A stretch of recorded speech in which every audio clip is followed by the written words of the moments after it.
साथीहरु नमस्कार। तपाईहरुलाई हार्दिक स्वागत छ मेरो युट्युब च्यानल फ्यामिली सपोर्ट किचनमा।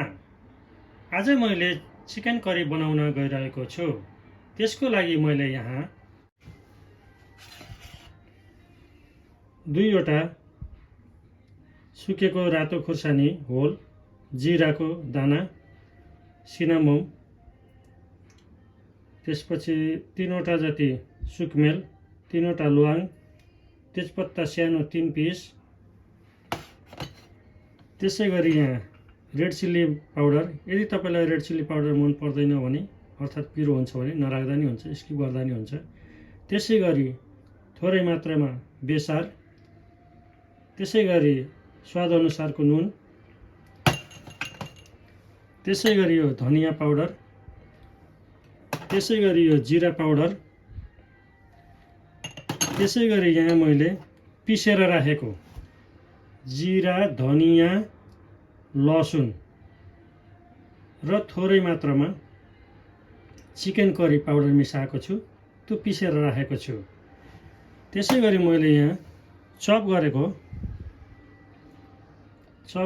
लसुन, त्यसै गरी यहाँ मैले चप गरेको जिन्जर, त्यसै गरी मैले यहाँ चिकन तपाईको 500 ग्राम, यो चिकन 500 ग्रामको छ।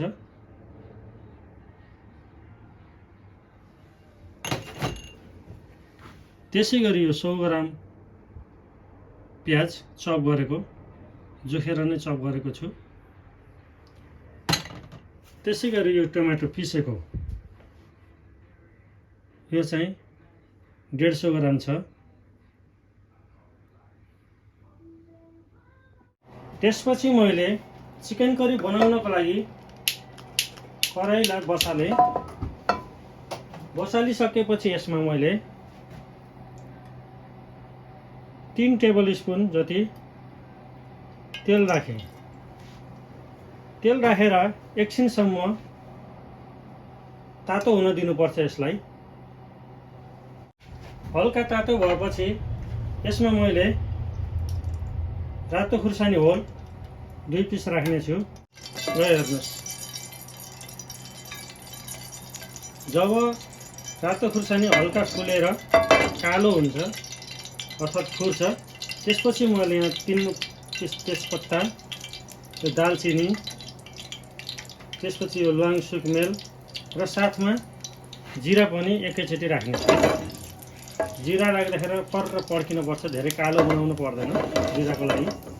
भने खुर्सानीलाई चाहिँ रातो अर्थात् कालो हुँदासम्म पनि तपाईहरूले पकाउन सक्नुहुन्छ, अर्थात् यसलाई राख्न सक्नुहुन्छ। यसले चिकन करीको स्वाद झनै मिठो हुन्छ, यो फुरेको खुर्सानीले गर्दाखेरि। त्यसपछि मैले यो जिरा राखेँ। जिरा राखेपछि पर्पर गर्नुपर्छ। हेर्नुहोस्, पर्पर गरिसकेपछि मैले सबभन्दा पहिला यहाँ लसुन राख्नेछु। लसुन चप गरेको लसुन है। तपाईहरूलाई पनि लसुन नै पहिला राख्नु होला है।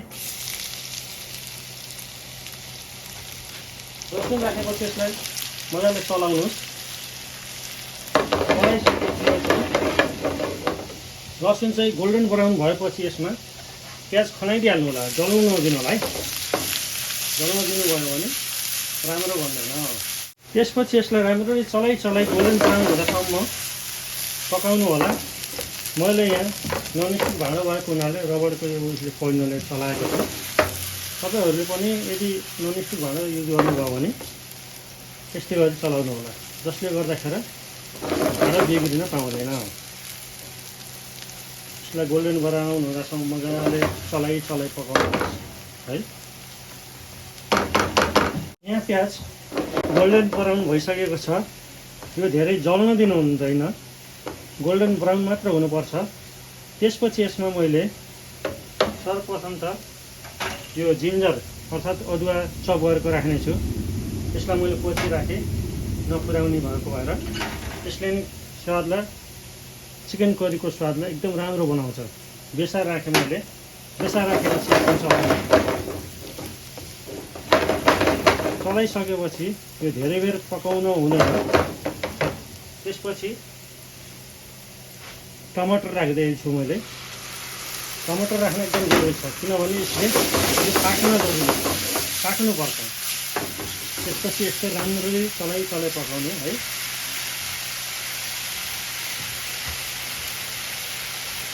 मैले टमाटरलाई भाँडालाई धोएर पनि यसमा थोरै पानी एड गरेँ है। त्यसपछि यो टमाटर पाक्दासम्म अर्थात् मजाले पाक्नुपर्छ। काँचो भयो भने करीको स्वाद आउँदैन, राम्रो हुँदैन। त्यस कारणले गर्दाखेरि यसलाई मजाले पकाउनु पर्छ। यति गरिसकेपछि मैले यहाँ जिरा पाउडर, त्यसपछि धनियाँ पाउडर र साथीहरू त्यो रातो खुर्सानी धुलो हाल्ने बिर्सेछु, यो अप्सनल हो, तपाईँहरूले नि हाल्नु होला यदि पिरो मन पर्छ भने। त्यसपछि मैले यहाँ नुन पनि राखेँ। त्यसपछि एकछिन चलाउने छु।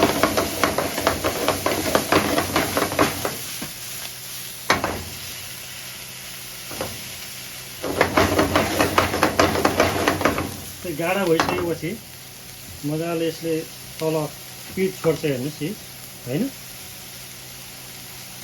त्यसपछि चाहिँ यसमा चिकन राख्नु होला। चिकन राखेँ।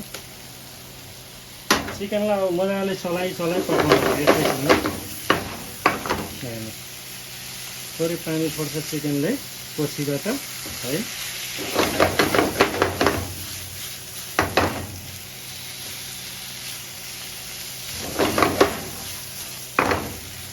मधुर आँचमा मजाले चलाइ पकाउनुहोस्। फर्कै मैले यहाँ थोरै तेल कम राखेको छु। तेल खासै धेरै खाना पनि हुँदैन, शरीरको लागि राम्रो पनि होइन। धेरै कम पनि गर्नु हुँदैन, फेरि खानाको टेस्टको पनि नराम्रो हुन्छ अथवा नमिठो हुनसक्छ। त्यस कारणले गर्दाखेरि अब यसलाई मैले एकछिन ढाकेर पकाउने छु। यसको ढक्कन बेला बेला खोल्दै त्यसपछि यसलाई राम्रै चलाइरहनुहोस्। तकरिबन 2-3 मिनटसम्म यसरी नै चलाउँदै पकाउँदै गर्नुहोस्। फेरि ढाक्नुहोस् त्यसलाई। लगभग 3 मिनटपछि मैले यसलाई खोलेँ। खोल्दाखेरि चिकन करी राम्ररी पाकेको छ। धेरै आँच चाहिँ ठुलो नबनाउनु होला, किनभने यसमा पानीको मात्रा नभएको हुनाले जल्ने सम्भावना बढी हुन्छ। अब यसमा मैले चाहिँ अघि पिसेर राखेको मसला है अब बल्ल यतिखेर राख्नेछु।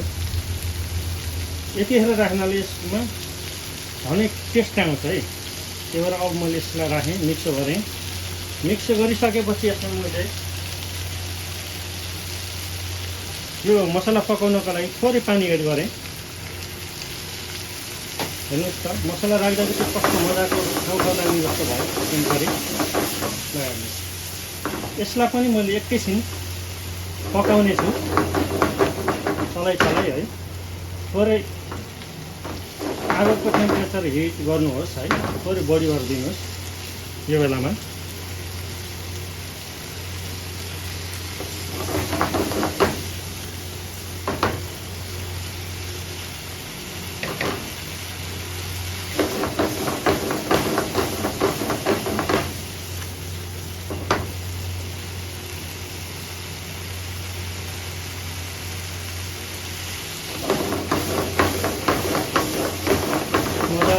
चलाइ पकाउनुहोस्।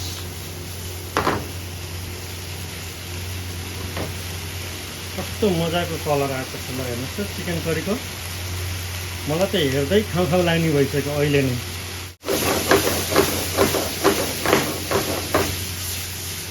यही बेर मजाले पकाइसकेपछि यो एकदम सुक्खा भयो, मसलाहरू राम्ररी पाकिसक्यो। अब यसमा चाहिँ मैले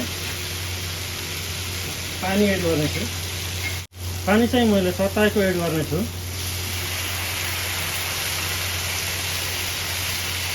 मैले यहाँ थोरै झोलिलो खाले चिकन बनाउने भएको हुनाले थोरै पानीको मात्रा थोरै बढिराखेको छ है त। त्यसपछि यसलाई राम्ररी चलाइदिनुहोस् है, राम्ररी चलाइदिनुहोस्।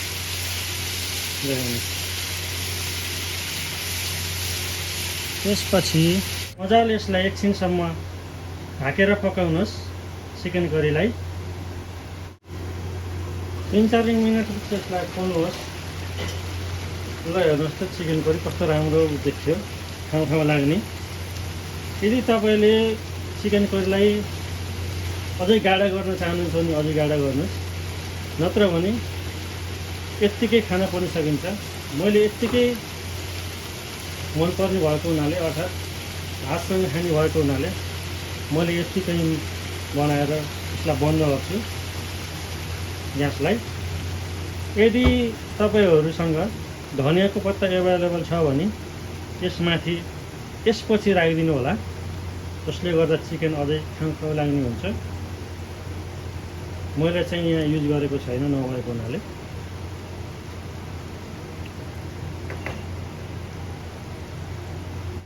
त्यसपछि मैले चिकन करी यस भातमाथि राख्नेछु। भातमाथि राखेर मैले यसको लागि खानको लागि रेडी गर्नेछु।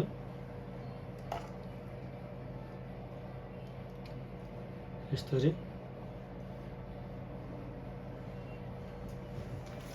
ल हेर्नुहोस् त आजको यस चिकन करी तपाईलाई कस्तो लाग्यो। यदि मन पर्यो मेरो रेसिपी भने तपाईहरूले फ्यामिली सपोर्ट किचनलाई अझै धेरै माया गरेर लाइक, कमेन्ट, शेयर, सब्सक्राइब गरिदिनु होला, जसले गर्दा आगामी दिनहरूमा मैले यस्तै खाले नयाँ किसिमका रेसिपीहरू तपाईहरू सामु प्रस्तुत गर्न सकु।